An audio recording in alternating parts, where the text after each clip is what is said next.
Magandang araw sa ating lahat mga kapatid. Nandito naman tayo ngayon sa ating YouTube channel sa Katolikong Walay Simba-Simba KBL. So ngayon mga kapatid, ang ating pag-usapan ngayon ay ang tungkol sa pagluhod, kung bawal nga ba ang pagluhod o lahat ng pagluhod ay sumasamba na. No, so mga kapatid, bago natin sagutin ang lahat, ay mag-umpisa muna tayo sa maiksing intro.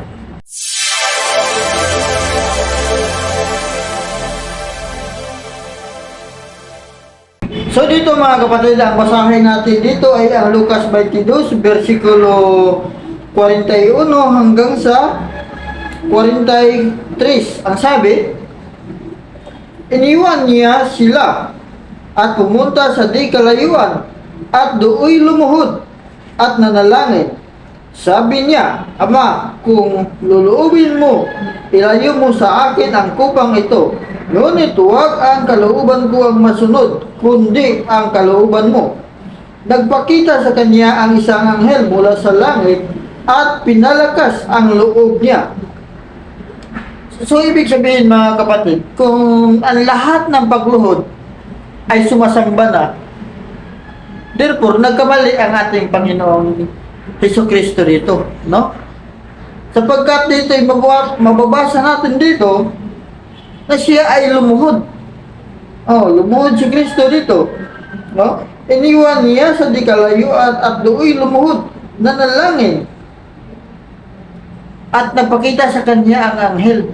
So, ibig sabihin, ito si Panginoong Jesucristo na lumuhod at nagpakita ang anghel sa kanya, ay sumasamba na si Kristo sa anghel, no?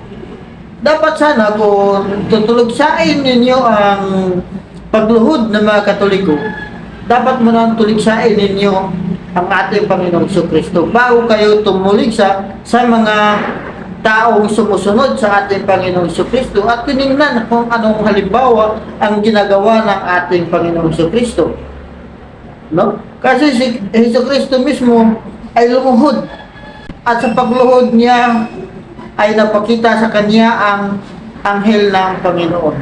Pero bakit ang anghel ng Panginoon na nagpakita doon na nagpapalakas sa ating Panginoong Jesucristo? Dapat sana ang Ama sana nagpakita sa kanya, hindi yung anghel. Pagkatapos pagkakita ni Kristo na anghel ang nagpakita sa kanya, dapat hindi na siya tumayo na agad si Panginoong Jesucristo at yung anghel ay lumuhod na sana sa ating Panginoon, no?